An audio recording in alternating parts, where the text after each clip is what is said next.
Astronom Astroloji Dünyası'na hepiniz hoş geldiniz arkadaşlar. Ben hermetik astroloğunuz Berçin. Öncelikle umarım her şey yolundadır ve en son yaşamış olduğumuz Akrep Dolunay'ını en güzel şekilde geçiriyorsunuzdur.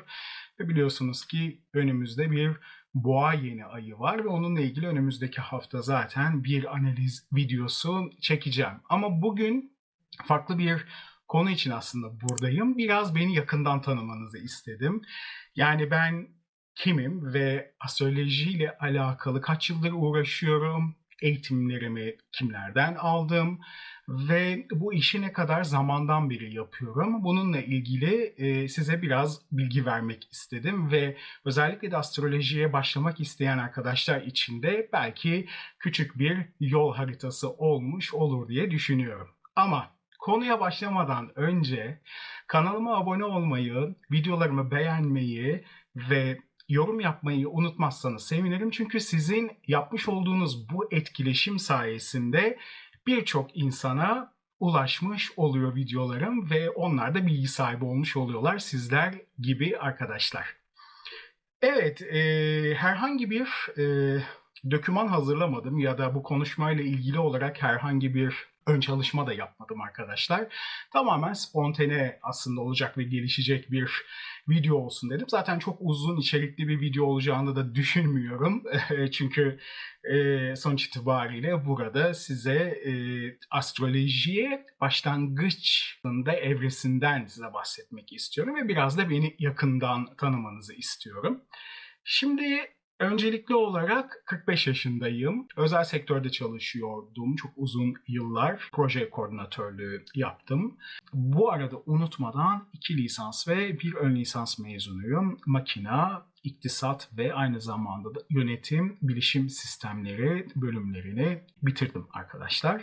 Tabii ki 2010 senesinde aslında 2003 yılında ilk astroloji programıyla tanıştım. Yani o programı bilgisayarıma yükledim, açtım ama tabii ne olduğunu bilmiyordum. Sadece orada gezegenleri gördüm. Hani bir anlam vesaire hiçbir şey sonuçta bilmediğim için çok fazla üzerine düşmedim. Ama 2010 yılında özellikle o dönemlerde Susan Miller'ı takip ediyordum ve onun kendi yazıları, onun o kendi kaynakları üzerinde ilerleyerek astrolojiye bir tabii ki merakım oluştu. Ve uzun yıllar boyunca astrolojiyle alakalı olarak bir sürü kitap aldım ve bir sürü kitap okudum. O zamanlar tabii ki çok fazla kaynak yoktu. İnternette bu kadar fazla geniş de değildi bu konuyla alakalı olarak. Çok daha kısıtlı bilgiler vardı. Ben de tabii gidip sahaflardan en azından bazı kaynakları almaya çalışıyordum. Ve gün geçtikçe bu merakım artmaya başladı ama tabii ki o dönemlerde bu kadar fazla üzerine eğilmiyordum. Sadece zaman buldukça hani hobi amaçlı olarak ilgileniyordum astrolojiyle. Ama her zaman bir uzaya karşı bir merakım vardı ve hep inceliyordum ayın evrelerini, diğer gezegenleri. Ama tabii sadece astronomik olarak bunlara bakıyordum. Yani astrolojik olarak o dönemlerde çok fazla bir bilgim açıkçası yoktu arkadaşlar. Daha sonralarından tabii ki eğitimlerimi almak istedim. Astroloji okulundan birçok uzmanlık eğitimi aldım. Dünya astrolojisi üzerine, mistik astroloji üzerine, öngörü teknikleri üzerine, soru astrolojisi üzerine bu alanda uzmanlıklarımı aldım ve tamamladım. Daha sonra Vedik astroloji üzerine eğildim. Çünkü orası bana çok yakın geliyordu açıkçası. Ve burada Vedik astroloji üzerine eğildiğim zaman Şebnem Hoca ile tanıştım ve orada Şebnem Hoca'dan bu eğitimi aldım ve temel ve orta seviye eğitimimi onunla tamamladım. Daha sonrasında Ersen Kazani ile karşılaştım bir konferansta, bir seminerde ve Sevgi Hoca'nın burada yardımıyla yani onun açmış olduğu bir sınıfla da 3 dönem boyunca Ersen Kazani'den Vedik astroloji eğitimine devam ettim arkadaşlar. Ve tabii ki orada çok sevimli bir hocamız da var, Sagar Hoca ve onunla da yine bu eğitimi pekiştirdik. Daha sonrasında Vedik astroloji eğitimini aldıktan sonra tabii bu alana daha karmik bakmaya başlıyorsunuz. Çünkü Vedik astrolojinin tabanı burada tamamen karma üzerine kurulu. Geçmiş yaşamlardan çok rahatlıkla bilgiler alabiliyorsunuz. Ata karmalarıyla alakalı bilgiler alabiliyorsunuz. İşte burada sonuçta vargalar var, alt haritalara bakıyorsunuz. Ve benim karşıma bir gün tabii ki bir Sabit Yıldızlar semineri çıktı ve bu Sabit Yıldızlar seminerinde yine Öner hocamın düzenlemiş olduğu bir seminerde. Orada o seminere katıldım ve Sabit Yıldızlar ilgimi çekmeye başladı. Sabit Yıldızları araştırmaya başladım vesaire. Çok da fazla internete kaynak buldum açıkçası. Ve hani onları incelemeye başladım. Daha sonrasında Alexander Inksirovich'in Sabit Yıldızlarla alakalı Türkiye'de bir seminer eğitimi, bir workshop'u yapıldı. Ve orada Alex Hoca ile tanıştım. Ve onun Sabit Yıldızlara bakış açısı muazzamdı, yani ilginçti.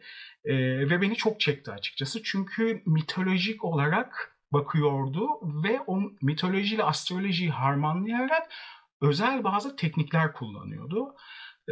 Ve ben bu teknikleri haritalara uygulamaya başladığım zaman inanılmaz derecede şaşırdım. Çünkü sadece sabit yıldızın bir gezegenle kavuşum etkisinin dışında çok daha farklı unsurlarla, çok daha farklı bir bakış açısıyla aslında bir kod sistemini çalıştırdığını gördüm. Ve kendisinin bu konuda çıkartmış olduğu bütün kitaplara sahip oldum ve o kitapları çevirdim arkadaşlar. Çünkü İngilizceler. Ve onun üzerinde tüm danışmanlıklarımı, tüm yazılarımı, işte YouTube için düzenlemiş olduğum tüm bu videoları özellikle sabit yıldızlar ve takım yıldızlar üzerine yorumlayarak aslında yapmaya başladım. Tabii Alex Hoca ile birlikte ilerleyince onun hermetik astroloji sınıfı açıldı ve kendisinin kendi okulundan, yani Johann Kepler Enstitü'den hermetik astroloji eğitimi aldım yaklaşık bir yıl boyunca ve ondan sonra oradan tabii mezun oldum. Oradan mezun olduktan sonra reenkarnasyon eğitim sınıfı açtı Kira üzerine. Onun da bir uzmanlık eğitimi vardı yine Johann Kepler üzerinden ve yine onun okulundan Kira eğitimini, yani karmik entegrasyonu, reenkarnasyon astrolojisi eğitimimi tamamladım arkadaşlar. Ve bu şekilde aslında alanımı belirledim. Yani daha çok ruhsal anlamda ve spiritüel anlamda ilerleyerek insanlara yol haritası çizmeye başladım. Özellikle danışmanlıklarda ve bu şekilde fayda sağlamaya başladım. Tabii bununla da kalmadı. Bu süre zarfı içerisinde Hazreti Süleyman'ın 44 tane mührü var biliyorsunuz ve bunlarla ilgili de spiritüel eğitimler var çok fazla. Bunlarla ilgili özel bir ilgim oluşmaya başladı. Çünkü biz hermetik astrolojide çalışırken hermetik astrolojiyle, daha doğrusu meleklerle de çalışıyoruz. Melek enerjileriyle de çalışıyoruz bu alanda. Ve burada bir aktivasyon olarak Hazreti Süleyman'ın mühürlerinin bir anda benim önüme gelmesi, dokümanların vesaire ve benim tabii bunlarla alakalı araştırmalar yapmam vesaire derken bunu bir eğitim haline dönüştürdüm. Ve Hazreti Süleyman'ın mühürleriyle alakalı 3 aylık uzun, hem hermetik tabanlı hem de ezoterik ve okült tabanlı bir eğitim programı oluşturdum arkadaşlar. 6 dönemdir de bu eğitimi veriyorum. Öğrencilerim var. Ve şimdi çok daha farklı şekilde ilerleyerek yeni bir eğitim sınıfı açtım ve bu 3 aylık eğitimi 6 aya dönüştürdüm. Ve şu anda ilerliyoruz. Bu şekilde eğitimlerimi veriyorum öğrencilerime. Onun haricinde tabii ki sabit yıldızlar eğitimi de var. Hani bu anlamda da sabit yıldızlar üzerine de eğitimlerimi veriyorum. Eğer ki almak isteyen olursa, o da 6 aylık bir uzmanlık sınıfı arkadaşlar. Ve maceram bu şekilde benim aslında başladı.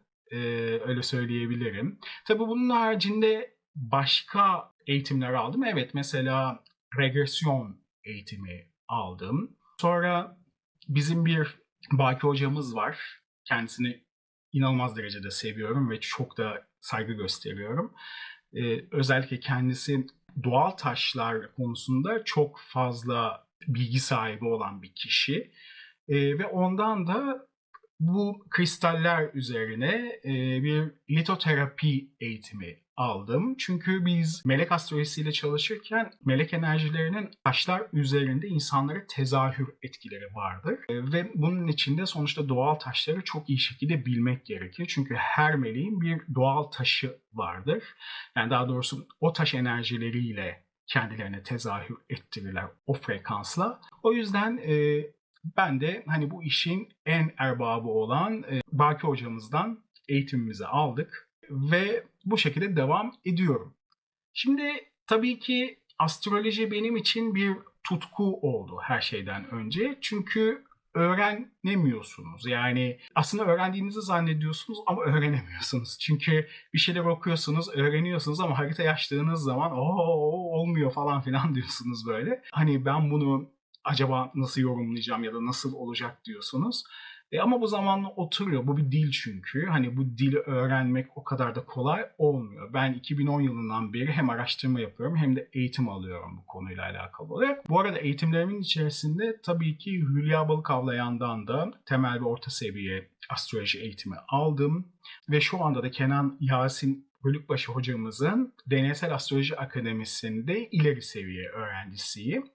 Allah nasip ederse bu sene deneysel astrolog olmuş olacağım ve APA'yı diplomasına sahip olmuş olacağım. Tabii gördüğünüz gibi bu yolculuk aslında bitmiyor. Yani bu yolculuk her zaman devam ediyor, öyle söyleyeyim. Yani ben her zaman şöyle derim, astroloji tıp alanında bir doktorun eğitimi gibi devamlı eğitim almak durumundasınız. Yani aslında şöyle, almak zorunda değilsiniz ama bir sürü uzmanlıklar var, bir sürü konular var ve astroloji gerçekten bu alanda dipsiz bir kuyu arkadaşlar. Yani araştırdıkça ve kaynak buldukça, insanlar tanıdıkça, bu alanda ilerlemiş olan insanları tanıdıkça onların o bilgilerini anlayabilmek, onların o bakış açılarını görmek için eğitim almak istiyorsunuz ve kendinizi bu alanda sonuçta geliştirmek istiyorsunuz ve bunun sonucunda kendi astroloji haritanız çıkıyor. Yani şöyle, kendi astroloji mizacınız çıkıyor. Öyle söyleyeyim. Sonuç itibariyle o şekilde ilerliyorsunuz. Sizin bir tarzınız oluşmuş oluyor. Yani bir haritaya bir bakış açınız sonuçta oluşmuş oluyor. Herkes gibi haritayı okumamaya başlıyorsunuz. Sizin bir sonuçta tekniğiniz oluşuyor ve bu tekniğinizi de isterseniz sizden sonra gelecek olan insanlara aktarıyorsunuz. Bir kere sabır işi. Yani ben oldum, ben öğrendim, şu kadar eğitim aldım, bu diplomayı aldım, şu sertifikayı aldım, ben astroloğum, işte ben hepsinin en iyisini bilirim dediğinizde aslında bu alanda çok da fazla ilerleyemeyeceğinizi bir kere görüyorsunuz. Çünkü sonuçta kitap bilgisi her yerde hemen hemen aynı arkadaşlar. Tüm kaynaklarda. Ama siz oraya o yaptığınız o yorumla, okuma tekniğinizle o alanda sivrilebiliyorsunuz her şeyden önce ve ileriye dönük de baktığınızda eğer ki bir teknik hani bu anlamda geliştirebiliyorsanız zaten o zaman da tadından yenmiyor arkadaşlar. Mesela örnek vereyim, şu an sabit yıldızlar konusunda işte astrolojide 100-120 tane sabit yıldız bir fiil olarak sonuçta çalışılıyor. Burada kavuşum etkisiyle bir sonuçta haritaya baktığımız zaman ama biz şu anda ben aldığım eğitimler 700'ün üzerinde sabit yıldızla çalıştım ve şu anda da 1000 tane sabit yıldızla çalışıyorum. Yani burada bir teknik geliştirmeye çalışıyorum. Ve tabii ki bu 1000 tane sabit yıldızın da üzerine çıkmaya çalışıyorum. Çünkü evrende 9000'in üzerinde sabit yıldız var arkadaşlar.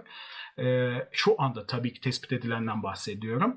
Demek ki ileriye dönük çok daha fazla bilgiler, çok daha uzayla ilgili sonuçta bilgiler aldıkça ve bunlar geliştikçe bizim de alanımız bu alanda genişlemiş olacak arkadaşlar. O yüzden hiçbir zaman hani oldum, okudum, bittim, işte ben şöyle oldum, ben şuradan mezunum, şudur budur gibi değil. Kendinizi ne kadar bu alanda yetiştirebileceğiniz çok önemli. Çünkü burada sizin etiketinizi verecek olan sizin burada bilginiz olacak ve sizin o sunduğunuz, hani almış olduğunuz o eğitimlerin hani harmanlanmasıyla insanlara sonuç itibariyle vermiş olduklarınız sizi ön plana çıkartacak. O yüzden biraz sabır işi, biraz araştırma işi. Yani eğer bir astrolog olunacaksa kesinlikle araştırılması gerekiyor. Yani çok fazla sonuçta kaynak araştırmanız lazım. Yerli ve yabancı olarak burada görüyorsunuz bir sürü kaynakla sonuç itibariyle çalışıyoruz. Ve hala öğreniyoruz. Bunun bir sonu yok. O yüzden eğer ki siz de bir gün astrolog olmak istiyorsanız ya da bu alana ilginiz varsa, gerçekten bu alanda iyi şekilde deneyim sahibi olmuş olan kişilerden ve gerçekten bu alanda iyi olan eğitmenlerden eğitim almanızı öneriyorum. Çünkü sadece bu işi ticari kaynaklı olarak yapan insanlar da var. Yani bu işe kalbiyle sonuç itibariyle girmiş ve bu işi kalbiyle sonuçta götüren insanlardan bu eğitimi almanızı öneririm arkadaşlar. Bu çok önemli çünkü yarın bir gün eğer bu işten gerçekten profesyonel olarak para kazanmayı düşünüyorsanız kimden eğitim aldığınız ve hangi okuldan sonuçta mezun olduğunuz sizin için önemli olacak. Çünkü sonuçta karşı taraftaki insan sizin o tecrübe ve bilginize göre size gelecek. Bu da önemli. Evet, yani size biraz böyle kendimden bu videoda bahsetmek istedim. Hani aldığım eğitimlerden aslında bahsetmek istedim. Tabii ki eğer siz de bir astroloji eğitimi almak istiyorsanız bu konuda nelere dikkat etmeniz aslında gerektiğinden size bu videoda bahsetmek istedim arkadaşlar. Umarım keyif almışsınızdır. Hani beni biraz da sonuçta yakından belki de tanımak istersiniz diye düşündüm. Ve bu şekilde size bir video çekmek istedim. Eğer ki bu videoyu buraya kadar izlediyseniz arkadaşlar lütfen kanalıma abone olmayı, videolarımı beğenmeyi ve yorum yazmayı unutmayın. Hepinize çok çok teşekkür ediyorum. Bir sonraki videoda görüşmek üzere diyorum.